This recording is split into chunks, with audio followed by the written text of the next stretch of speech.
Two main men, Raheem and Kai. Raheem, you delivered a big performance tonight. Yeah, it was a massive performance. We had to dig deep, and we took our chances. You know, recently we haven't had the luck, and you know, tonight we felt it as a team, and we knew we could do it. And Kai done it in the end. Kai done it, yeah. Bit of drama out there. So when you hit the post with the first penalty, what were you thinking? I don't know anymore, but I just thought, oh no, I don't know. But then obviously, you know, the referee let me retake the penalty. So of course I was a bit nervous, but at the end I scored, and that's the most important. Yeah, it takes a lot of courage to step up again. And not only did you do that, you put it in exactly the same spot. Yeah, I mean, I tried to wait, you know, to look at the keeper. And I saw that he's going to go again for this side. So obviously the second one was a bit easier. Raheem, you didn't think about picking up the penalty yourself, did you? No, the second time definitely. But again, I see Kai shoot penalties a lot of the times in training, and bro, I was so confident. Even though he missed the first one, he knew exactly what he was doing, and he was confident again, and we knew he was going to put it in the back of the net. Your goal in the first half was absolutely vital. It kind of brushed all the cobwebs away.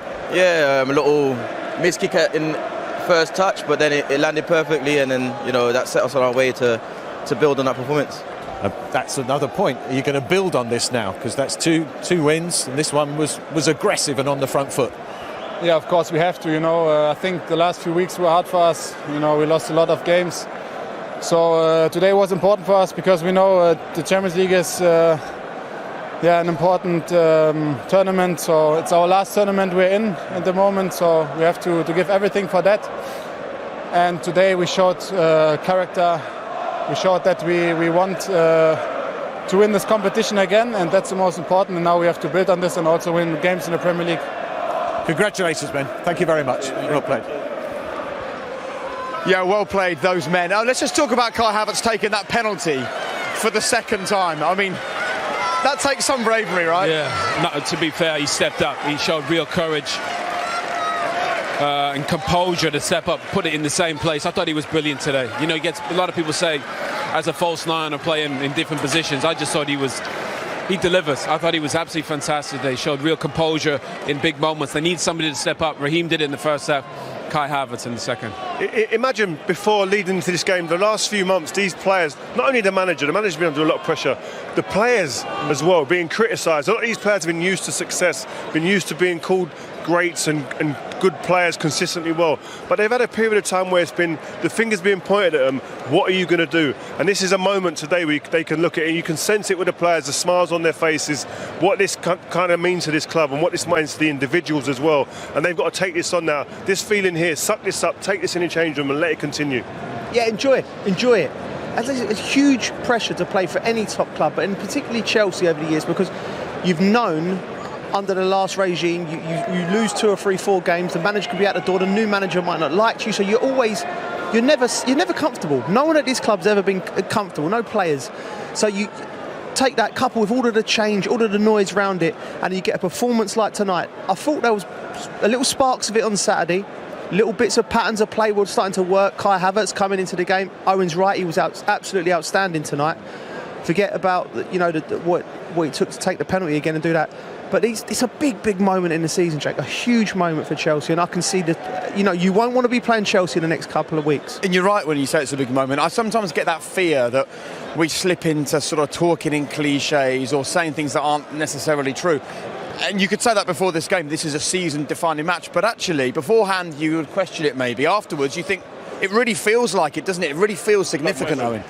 Yeah, I mean, football's a roller coaster. Sorry. You okay? Let's see you. Football's a roller coaster. These guys have been on the roller coaster, by the way. 10 games unbeaten, and then they come here and they get knocked out. I think for Chelsea, you got to enjoy the good moments because you get some bad ones as well. You know, you look at United, had a brilliant season so far, and all of a sudden you lose 7-0. Why are we bringing that up right now? It's a liberty. No, but wrong time. But you need to enjoy the good moments. This is a huge moment for Chelsea. They've had a difficult season. This could turn everything around for them. Absolutely. They are in the hat for the quarter-finals of this season's Champions League, and that is big, very big indeed. Lots to talk about, but as soon as we finish this evening, you can see that BT Sport film. Don't forget also tomorrow you can see Champions League tonight. We've got another busy night of football coming your way, including can Tottenham now follow in Chelsea's footsteps and make it a really good couple of nights for London clubs. They are going into that game 1-0 down to AC Milan. Bayern Munich 1, PSG 0 is how it sits on aggregate going into the other game on BT Sport 2. So that's what's happening tomorrow evening in the Champions League. Graham, thank you once again for joining us. Thank you. How do you feel? I'm not sure, to be honest. There's a lot of emotion in the body. As you can imagine, it was tense at the end, but I thought the boys were fantastic. Certainly first half, played really well, created some good opportunities, good chances. Just delighted for them that they can get the win, and great for everybody here. So arguably the most important goal of the season so far, the goal that does put you into the quarterfinals of the Champions League, and you couldn't even bear to watch. No, well, after the first one, I stood up and watched it, and then I thought, no, I'm going to sit down now. I'm going to just listen to the crowd, and thankfully the noise was there. Oh, yeah. What was that moment? How much did you know about the actual decision, the pivotal decision in the game to retake the penalty? Not massive amount, to be honest. I knew there was they'd encroached. Our assistant, who's better with the rules than me, so he explained that they've encroached, and we got a little bit of luck there, I guess. Let's have a look at it, actually, because it's one of those things. And Joe, look, you love this football club. You know, you made the point that with the encroachment situation, let's have a look at the encroachment, because you were saying that you sort of understand it, but you don't like it. Well, you don't. You prefer to see big games like this decided with moments of magic, not on little laws in the rule. When they go in your favour like they did tonight, we'll take it. Lovely. But we was in the studio. We didn't. You know, we had to get Peter to come on and explain to us about the encroachment and the fact that it come in. And Kai, when he's missed it here, there's Orkan just encroaching there. But both sets of players in the box. One of them, if it would have gone off to the other side, it wouldn't have been. It would have just been a missed penalty. So we had the point is that he was the player that you take them when you get them, Jake. I know you don't like it, Owen, but no. I mean, there's lots of bodies in there, but because he's the one that actually clears it, that's why it's a retake. And look, sometimes you need a bit of luck. We've seen in the Champions League, the games are decided by such fine margins, but credit Kai Havertz stepping up, missing the first one. The composure and confidence to take that is crazy. Did you expect him to step up and take the second one? Confidence in the lad? Well, it was him or Reece, to be honest. And we were thinking, I think sometimes they've got to feel it on the pitch and decide between them. We've obviously got confidence in Kai. Happens that you miss one, but I was just delighted. Even though I wasn't watching it, I was just delighted when I heard the roar. Yeah, he's got a great habit, Kai, of big moments. We've seen him score the winning goal in the Champions League, and we watched him with a great view from the studio. There was a little melee about who was going to take. I think Raheem was there, Reece was there, and he grabbed it with real meaning, and I thought, he's going to put this away. But to do the exact same technique was fantastic. Yeah, no, it was not for me taking penalties, to be honest. So I'm in awe of anybody that can and take it in that situation. It's fantastic. What's it been like in the change room? I'm interested. The feeling out here was like this meant something. There was something special about this today. The way the fans stayed around and the energy here, was that translated into the change room as well after? Yeah, it was. There was a fantastic feeling in the dressing room. Really was. Everyone's delighted. We've been through a tough period. Yeah. And obviously this competition means a lot to us. So we wanted to progress. We wanted to get into the last 8, which we've done. And now it sets us up for a good few weeks. Can you talk us through the process now of making sure that this result, this quarter-final place in the Champions League, filters forwards, that it has an impact on the rest of the season? Well, simply you just have to recover and prepare for Saturday. I think we play Leicester on Saturday, so that's where we have to do our work. But it's great for the boys, you know. Like there's two wins, 2 clean sheets after a tough period. You know, you get those sometimes in life. It is what it is. It's how you respond, and the players have been fantastic.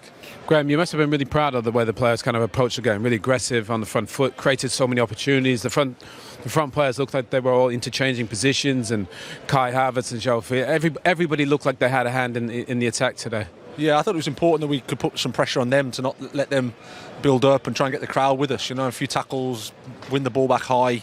You can attack them when they're a bit unorganised. So that was the thinking. It's not easy to do because they're a top team and they're playing with confidence. I think they're won 10 straight games before this. So, you know, they're a tricky side to play, absolutely. But again, credit to the players. They were fantastic, gave everything. And in the end, I thought deserved. Over the 2 games, I thought we deserved to go through. Yeah, absolutely. Look, we'll let you go. But such is the pressure and the relentless nature of this job that it's kind of constant. But tomorrow evening you can watch the Champions League, maybe with a beer, maybe with your feet up, and just take a moment, right? Thank you. I'll do that. Congratulations. Thank you. Pleased for you. Guys, thank you. Take care. Thank Good you. luck. Well done. Thank you. Well done, Graham. Thank you. That'll be a nice moment for him tomorrow night, won't it? He can now just watch the rest of this round unfold. Till he sees you on telly again. Unbelievable. Have you got a night off tomorrow? I have, mate. I have. But you can actually relax into it. I don't imagine he's had many days in the last couple of months where he's actually been able to relax, especially after results. He's been questioned, the finger's been pointed at him and his team, and he's having to sit there and read and look at the people that are just like dissecting every single move that he's made. Today, he'll be able to sit back tomorrow, wake up and go, you know what, I don't mind reading and looking at all of those positive comments. Yeah. I can't believe that. I didn't think you could tackle. You clearly can. Let's have a look at the Raheem Sterling moment in that first half. And just to remind ourselves that we were thinking this was... Tonight they got that. We've spent the whole of this Champions League season so far saying that, unlike in previous years, there's no real sort of standout 2 or 3 teams that we think are going to be in the final. Like, suddenly there's a real opportunity for Chelsea to win this competition. Yeah. I wouldn't put them anywhere near being favourites, no disrespect, just because of the form and where other teams are in comparison. But the difference this result could make, we don't know. The difference this result can make is for the confidence right now is great. But we'll see again, you've got to take it game by game. You can't look any further than this weekend. Look to this weekend and get this game out of the way. Chalk another one off. Another clean sheet maybe, another 3 points, and they can keep building that confidence. All right, well, look, it's been great from a Chelsea perspective this evening, but you may well have seen while we've been talking, we've got Edin Terzic walking past us with a face like thunder. As we finished the game, we had Emre Can here talking to a journalist for another publication. He looked absolutely furious. Jude Bellingham was down there a moment ago. He looked downcast as well. We'll get all the reaction from Dortmund because it was a really disappointing night for them. They're out of the Champions League. They came here with a first leg advantage, but it's all over. And after the break, we will hear from Jude Bellingham and get all the reaction from Dortmund after this win for Chelsea this evening, sealed by that man's second penalty. The first one hit the post. The manager couldn't watch, but he had the bravery to step up, do exactly the same again, just with a slight tweak. That time, it went in. It counted. And it puts them in the quarterfinals. This was too much for them. They huffed and puffed. They played okay, but Chelsea were the better team, I think. There was a bit of an element actually early on with a bit of sort of rabbit in the headlights. I mean, the atmosphere in here was jumping. In that first 10-15 minutes, they were caught cold a bit, Dortmund. Yeah. Well, they should be used to a great atmosphere. They play in one of the finest stadiums for that in Europe. I think it was the intensity of Chelsea in the first 10-15 minutes, coupled with the stadium rocking, coupled with the fact they've got a young team predominantly, and like Owen said, they fall down a lot in big moments, and I think credit to the manager. He come out there and he said we competed with Chelsea over 2 leagues. He said, but we can't compete with them in the transfer market, and I think that's fair of where they are as a club. It's fantastic for them to get to these late stages, but ultimately when they come up with against a Chelsea or a PSG or a Liverpool or Man United or someone like that with a quality of players there, like that, them players will make the difference and they will hurt you. I think Graham Potter hit the nail on the head. I think they noticed that they are good in possession. They are quite a free-flowing team when they're going forward, but they do leave themselves quite open when they do that. And if you can, in transition, hit them and be direct, you are going to get chances. And a lot of the chances created for Chelsea in the first half especially was from that. And of all the frustration for Dortmund, you said that probably the biggest is going to be the fact that Chelsea scored not just from a penalty, but from a retaken penalty following an encroachment. And after the match, actually, Des put that very question to Jude Bellingham. Here was his answer. What do you make of the penalty? Not necessarily the first one, but the second chance. Well, I've not really seen the incident back. I don't know if I'm going to get to it there, but I've not seen the incident back. From where I was, it looked like it was pretty close, and I'm not sure what more he can do with the hands. But let's have a look. It was close proximity. We're just having a look at the replay there. I mean, it's a yard or two away. I'm not too sure, but I don't want to get in trouble. I've paid enough to them lot. So, but I think that in itself was disappointing, and then the fact that they've had a retake, I think it's a joke. I think for every penalty, especially when he has such a slow run up, there's going to be people encroaching to the yards, to the box by a yard or so. But that's the game, I suppose. He's made the decision, and we've had to live with it. Well, I think the conversation tonight isn't. Commiserations, Edin. Is that hard to take tonight?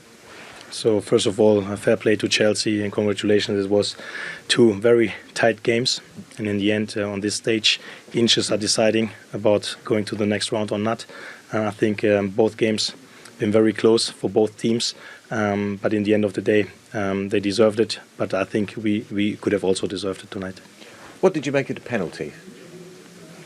Look, I'm responsible for the performance of our team and my performance, and I don't want to talk about the referee. The only thing I think, because it's now the 3rd time that your colleagues are asking me the question, I think it was a tight call and a harsh decision, but this is how it goes.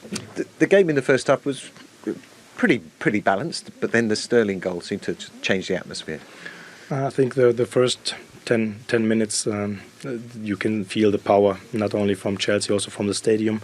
But after that, we took a bit of the control. We had more ball possession, and then it was an open game on both sides. They scored. We didn't. In the second half, after the penalty decision, it took a while, but then after 52 minutes, we had one clear-cut chance of Jude Bellingham to get back into the game.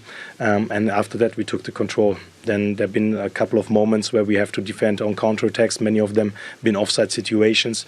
But we couldn't create too many clear-cut chances. And if on that stage, if you have your 2 or 3 opportunities and you don't finish them, it's going to be hard to go to the next round. Plans were sort of thrown up in the air a little bit after about 3 minutes with Brandt going down and Adeyemi already being out. You lost a couple of pace setters there. Yeah, Adeyemi and Brandt and also our goalie. So these are the 3 players that have been in form for the recent weeks.